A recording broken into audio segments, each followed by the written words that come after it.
দিনটা আমাদের কেমন গেল দেখুন তাহলে।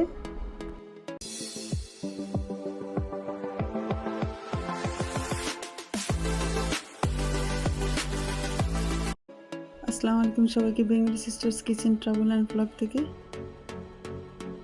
আজকে ওয়েদার অনেক গরম থাকবে দুপুরবেলা।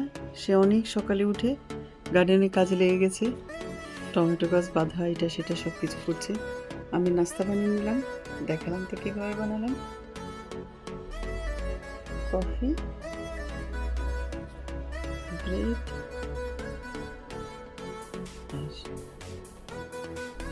ডিম, মশলা, লেটুস দিয়ে দিলাম, হলো চিজ।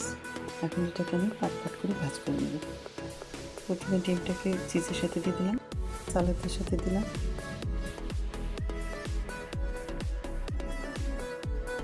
মাশাআল্লাহ আলহামদুলিল্লাহ। আমাদের লাল শাক ছিল এখানে, এগুলো উঠিয়ে দিয়ে এখন মূলা শাক লাগিয়ে দেওয়া হলো। এখানে দুই জায়গায় লাগালাম। লাল শাক ছিল, এটা উঠিয়ে আমরা এখানে মূলা শাক দিয়ে দিলাম। গরম আছে, ইনশাল্লাহ উঠে যাবে। খুলে উঠিয়ে ফেলতে হবে, বীজ এসে গেছে, এটা আর হবে না ভালো। মাশাআল্লাহ আলহামদুলিল্লাহ, আমাদের একটা বাংলাদেশি লাউ হলো, ফার্স্ট লাউ। এটা আজকে আমরা কেটে ফেলবো। আর ইতালিয়ান লাউ, আর এই লাউ ধরেছে ছোট ছোট, কিন্তু অনেক অনেক অসংখ্য ধরেছে, সব নষ্ট হয়ে যাচ্ছে। দেখতেই পাচ্ছেন এখানে সব হলুদ। এত মায়া লাগে এগুলো যখন পচে পচে যায়, অনেক মায়া লাগে। কিভাবে যেগুলো কি করব, এত উপরে এগুলো যে আরেকটা ফুল দিয়ে যে আমি কিছু করব সেটাও করতে পারি না। আসো, সে আজকে লাউটা কেটে দেবে। মাশাআল্লাহ, তার আশা পূরণ হয়েছে। উপরে লাউ, নিচে এখানে মিষ্টি কুমড়া দেখেছিলাম সেদিন একটা ধরেছে যে, আর নিচে হলো আলু, এ হলো ইতালিয়ান লাউ, আর এখানে হলো চিয়োতা দেখাচ্ছে আপনাদের মাচার নিচে, দেখতেই পাচ্ছেন আপনারা। তার খুব শখ, এভাবে হবে তিনভাবে হয়েছেও আলহামদুলিল্লাহ। এখনও পুরোপুরি হয়নি, তারপরে যা হয়েছে আল্লাহ কাছে শুকর। দেখতে পাচ্ছেন পুরোটাতে ঝুলতেছে একটু একটু করে চাইনিজ সবজি, আর নিচে আলু। কি গো, তোমার মনের আশা পূরণ হয়েছে? সেইভাবে লাগাতে চেয়েছিল, হয়েছে। ফল এখন কেমন হয় জানি না, মিষ্টি কুমড়া এগুলো, কিন্তু পাতা আর ফুলে সব ভরে গেছে। দুই একটা ধরেছে মিষ্টি কুমড়া। তো লাউ তো ধরতেছে ইনশাল্লাহ, যদি আশা করি লাউ কয়েকটা আমরা খেতে পারবো, সবাইকে দিতেও পারবো ইনশাল্লাহ, যদি হয়। আজকে ফার্স্ট লাউটা কাটবে সে, পচা পচাগুলোকে সব কেটে ফেলতেছে সে। অনেক হলুদ হয়ে গেছে। বিসমিল্লাহ, আল্লাহর নাম করে আমরা এখন এটাকে কেটে নিব।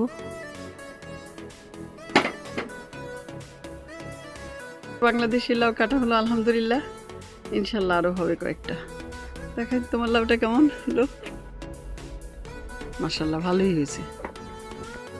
এখনো মাঠের অধা রোদ আসেনি, কিন্তু এত গরম লাগতেছে। আমরা তো ওয়াটার আইসক্রিম নিয়ে বসে গেলাম। দেখি তোমার আইসক্রিম, আমার আইসক্রিম। এই আইসটা হলো আলু ফেরাস।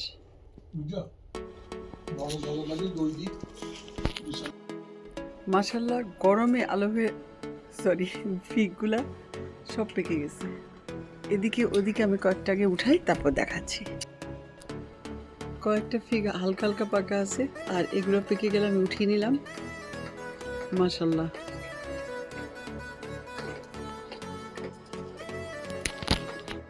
নিলাম কয়েকটা কলমি শাক, লাউ কেটে নিল সে, আর এখানে ফিগগুলো উঠালাম, আর বাকিগুলো উঠাবো। বসে আছে সে, ওয়েট করতেছে। গরম, একটু পরে আবার অনেক টায়ার্ড হয়ে গেছে, একটু পরে আবার যাবে।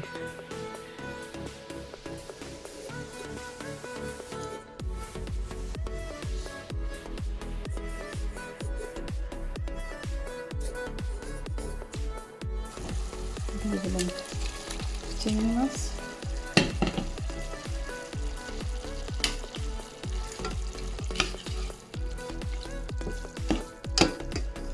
প্রতিবারে আমি লাউ দিয়ে গোশ দিয়ে রান্না করার চেষ্টা করি, প্রথম লাউ দিয়ে, দেশি লাউ। তো আজকে অনেক গরম, মাংস আমরা খাবো না, কোনো গোশ দিয়ে রান্না করলাম না, তাই চিংড়ি মাছ দিয়ে করবো। চিংড়ি মাছ একটু কষানো হলে তারপর লাউটা দিয়ে দেবো। লাউটাকে সে পিস পিস করে দিল।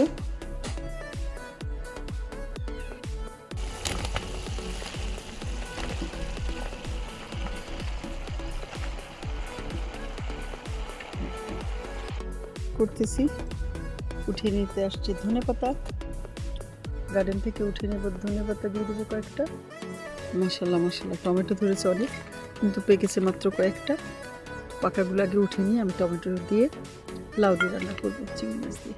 মাশাল্লাহ টমেটোগুলো ধরেছে এরকম থোকায় থোকায়, এখানেও ধরেছে থোকায় থোকায়, দেখানো যাচ্ছে না সব পাতার জন্য, থোকায় থোকায় সব জায়গায় ধরেছে। উপরেও দেখা যাক আলহামদুলিল্লাহ কেমন হয়। বাকিগুলো বৃষ্টি পড়লেই গাছগুলো নষ্ট হয়ে যায়। কয়েকটা কাঁচামরিচ উঠাই নিয়ে আগে।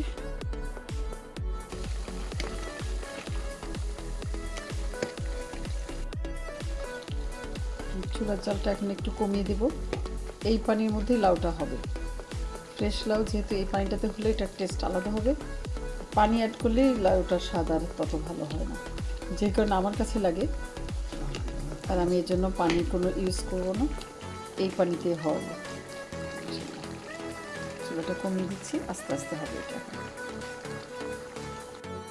দিয়ে দিচ্ছি কয়েকটা টমেটো, গার্ডেন থেকে উঠিয়ে নিয়ে আসলাম চেরি টমেটো আর এমনি টমেটো মিলে। এত পানি বের হয়েছে, আমি ফুল স্পিড দিয়ে দিচ্ছি এখন। তারপরে দিয়ে দেবো বাগার। মোটামুটি শুকিয়ে আসলো, আমি দিয়ে দিচ্ছি ধনেপাতা।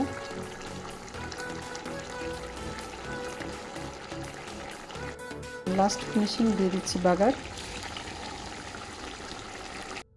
মাশাল্লাহ অনেক সুন্দর একটা ফ্লেভার বের হয়েছে, খেতে ইনশাল্লাহ মিষ্টি মিষ্টি হয়। এরকমভাবে করলে, আমি খালি কাঁচামরিচ দিয়ে করি, এটা বেশ মিষ্টি মিষ্টি লাগে। আপনারা ওইভাবে বানিয়ে ফেলুন। চামড়া ভাজি করছি, ওর সাথে দিয়ে দিলাম একটা ডিম, আর এখানে একটু ঘি দিয়ে দিলাম। এটার জন্য স্বাদটা আসলে অনেক অনেক চেঞ্জ হয়ে যায়, আপনারা ট্রাই করে দেখতে পারেন। লাউয়ের চামড়াকে কুচি করে কেটে পেঁয়াজ কাঁচামরিচ দিয়ে আমি ভাজি করে ফেললাম, সাথে দিয়ে দিলাম একটু ঘি। আপনারা এইভাবে ট্রাই করুন, এটা দিয়ে শুধু ভাত খাওয়া যাবে এক প্লেট, অন্য কিছু না হলেও চলবে।